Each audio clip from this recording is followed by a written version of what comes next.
전에 문의드렸던 적이 있는데 이젠 진짜 정해야 돼서요. 이연희님이 문의해 주셨어요. 아이랑 엄마랑 둘이 먼저 가고 아빠는 한국에서 좀 더 있다 오려고 하는데 이게 가장 어떻게 보면 정석적이에요. 제가 예전에도 말씀드렸지만은 IT 하시는 분들은 제가 하는 말을 금방 이해하실 거예요. 서버를 이전한다. 서버를 뭐 예를 들어서 뭐 옛날에는 뭐 메인프레임을 썼는데 이제는 유닉스를 써야겠다. 제가 옛날 사람에서 옛날 사례를 들려드릴게요. 메인프레임 서버에서 유닉스 서버로 바꿔야 된다. 뭐 은행 같은 경우에 그렇게 많이 하거든요. 했었거든요. 요새는 모르겠고 저도. 그러면은 예전에 있었던 서버와 새로 바꿀 유닉스 서버를 동시에 당분간은 뭐 몇 개월이 될지 모르겠지만 시스템 안정화를 위해서 두 가지를 다 운영을 해야 돼요. 통상적으로 전산 시스템을. 그래서 그걸 전문 용어로 자본으로 그걸 마이그레이션이라고 그래요. 동시에 페이즈 다운 한다고 그래가지고 두 개를 동시에 운영을 하다가 유닉스 서버가 완전히 안정화가 되면은 그때 메인프레임을 이제 갖다 버려요. 이제 아이뱀하고는 엮일 일이 없어 나는 이제 하고 뻥 차버리는 거죠. 그 용어 자체도 마이그레이션이라고 하잖아요. IT에서도. 즉, 이 경우에, 제가 이거 왜 이현희 님이 이런 말씀을 하시는지 아마 제가 정확히는 모르겠는데 아마 예전에 제가 그런 식으로 뭐 권유를 해드렸기 때문에 이 방법을 생각하시는 것 같아요. 아빠가 한국에 남아가지고 재정적으로 엄마하고 아이들을 지원해주고 있으면은 일단 경제적으로 타격이 덜 하잖아요. 아빠가 일단 벌고 있으니까.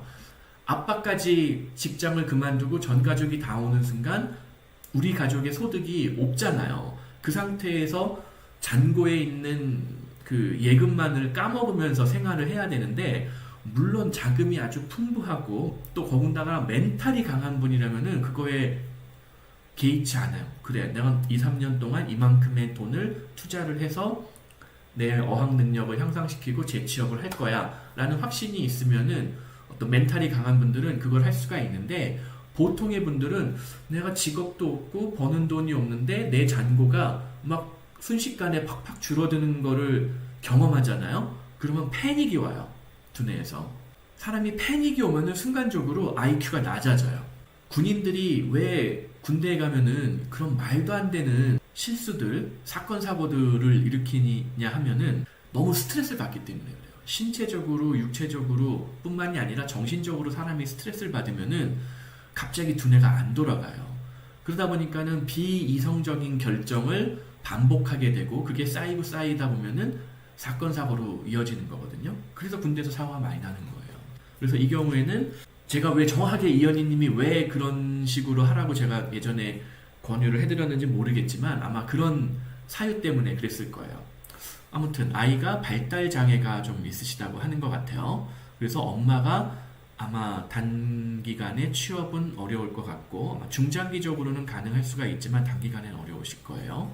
아빠가 퇴사를 하고 현지에서 취업하는 게 제일 베스트겠죠. 아니 물론 베스트는 베스트인데 이것만 봐가지고는 제가 뭐라고 답을 드리기가 어려워요. 답을 드리기가 어렵고 이게 과거에 이분이 올리셨던 글을 한번 좀 더 체크를 해볼까요? 너무 앞뒤를 다 잘라먹고 문의를 해주시면은 제가 뭐를 의미 있는 답을 드리기가 힘들어요. 2년도 전에 아마 문의를 해주셨었네요. 그때도 문의해주신 내용에 정확한 내용이 없네요. 안타깝게도. 아빠가 무슨 일을 하고 있는지 이게 굉장히 중요하거든요. 아빠가 한국에서의 연봉이 어떻게 되는지, 아빠의 학력, 전공, 경력 뭐 이런 게 어떻게 되는지, 해외로 가가지고 그냥 무작정 한국의 직장을 그만두고 해외에 오더라도 어느 정도 6개월, 1년, 2년을 투자하면은 어학 공부라든가 현지 적응에 비교적 수월하게 해외에서 취업이 될 만한 분인지, 독일에서 취업이 될 만한 분인지 이 판단을 일단은 해봐야 돼요. 만약에 어차피 한국에서 아빠가 한국에서도 뭐 그렇게 아주 큰 돈을 벌고 있는 게 아니라면은 한국의 직장을 버리는 게 훨씬 쉬워요.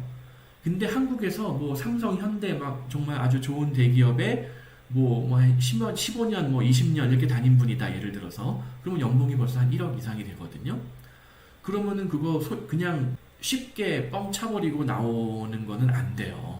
그래서 아빠가 퇴사를 하고 현지 취업하는 게 제일 베스트인지 어떤지는 다른 정황들을 더 따져봐야 돼요.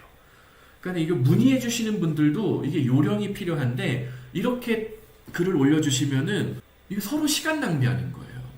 그리고 또 자녀가 발달장애도 이게 그 어떤 뭐라 그러죠? 요새 자폐라든가 무슨 뭐 여러 가지 그 정신적인 어떤 발달 장애 비슷한 이런 경우들이 굉장히 많이 늘어났어요. 왜 그런지 모르겠는데 저희 외가가 아니라 저희 와이프 쪽 친척에도 그런 분들이 있으세요. 실제로 아이가 둘인데 둘 중에 하나가 좀 자폐 뭐 이런 게 좀 심해가지고 사실은 일상생활을 아주 원활하게 유지하고 있지는 못해요. 그리고 그분들이 다 그 S전자 다니시거든요. 둘 다. 그래서 그런 썰도 있었어요. 이거 약간 뭐 제가 책임질 수 없는 그냥 썰인데 삼성전자 반도체 공장 주변에서 뭐 그런 일들이 더 많이 발생하는 경우도 있다. 뭐 그런 썰도 있어요. 아이의 장애가 뭐 발생하는 그런 확률이 높은 이유가 뭐 대기오염, 어떤 공장의 대기오염, 뭔지 모를 뭐가 공장에서 굴뚝에서 하얀 연기가 나오는데 그게 뭔지 모르니까 뭐 그런 거에 영향을 받았다. 아니면 엄마 아빠의 스트레스 때문이다. 뭐 여러 가지 이유들이 있기는 있는데 아무튼 포인트는 이 아이의 발달 장애도 등급이 있어요. 뭐 저보다 더 잘하실 거예요, 이현희님이. 자녀를 이렇게 키우다 보니까 그 장애의 등급이 있는데 이게 장애의 등급이 약한 경우에는 아이를 학교에다가 맡기고 엄마가 조금 독일어 공부해서 취업할 수 있는 여유가 생길 수도 있어요. 이 아이를 막 24시간 봐야 하지 않을 수도 있거든요. 근데 좀 등급이 높으면은 엄마가 조금 더 많은 시간을 투자해서 아이를 봐줘야 되기는 할 것 같아요. 그리고 독일 같은 경우에는 이렇게 장애가 있는 아이들을 위해서 어떤 그걸 보조해 줄 수 있는 요양사 이런 분들이 집으로 찾아오는 서비스가 있기도 하고 별도로 장애를 가진 아이를 위한 별도의 수당이 나오기도 하고 또 이런 특수교육이라든가 이게 비교적 잘 되어 있는 편이에요. 그래서 너무 발달 장애 등급이 높은 경우에는 어떤 교육이라기보다는 그냥 돌봄 서비스를 해주는 거예요. 죽을 때까지. 안타깝지만 이 아이가 뭐 어느 정도는 가르치긴 하죠. 기본적으로 뭐 자기 밥 먹고 화장실 가고 뭐 자기 최소한의 인간으로서의 자기 어떤 존엄을 지킬 수 있는 기본적인 기술들 그거를 가르치는 거 정도까지만 목표를 하고 그 이상을 요구하지는 않아요. 근데 장애 등급이 조금 낮은 아이들, 그러니까는 일반인하고 뭐 경계성 뭐 이런 거 있잖아요, 요새 많이. 일반인하고 봤을 때 겉으로 봐서 크게 차이가 안 나는 경우에는 그래 하다못해 맥도날드에 가서 햄버거 패티라도 구울 수 있거나 맥도날드에서 뭐 테이블 청소하는 아주 정말 쉬운 일 실제로 그 선진국 맥도날드에 가보면은 다운 증후군 같은 거를 가지고 있는 아이들이라기보다도 약간 청소년 젊은 분들이 맥도날드나 버거킹이나 아니면은 뭐 그냥 어디 백화점의 푸드코트나 이런 데서 일하시는 분들이 꽤 많아요. 그러니까 그렇게라도 자기의 어떤 직업을 가질 수 있도록 최대한 도와주려고 하는 거죠. 그래서 아무튼 포인트는 이현희님의 그 아이의 자녀분의 발달장애 등급에 따라서 엄마가 취업을 하거나 정부에서 도움을 받는 정도, 뭐 요양사가 직접 방문해가지고 아이를 조금 더 많이 봐주는 거, 혹은 어디 요양시설에 들어가서 아이를 봐주는 거, 뭐 이게 다 달라요. 경우의 수가 다 다르고, 또 아빠가 퇴사를 하는 게 유리할지, 기러기 생활을 어느 정도 유지하는 게 유리할지 등등등, 이거는 좀 더 따져봐야 돼요. 알려주신 내용만 가지고는 전혀 판단이 안 됩니다. 그래서 모르겠어요. 이거 이현희님 방송 보시면은 다시 한번 게시판에 좀 더 상세한 내용을 알려주시면은 올려주시면은 제가 뭐 다음 주건 그 다음 주건 또 한번 다뤄드리도록 하겠습니다.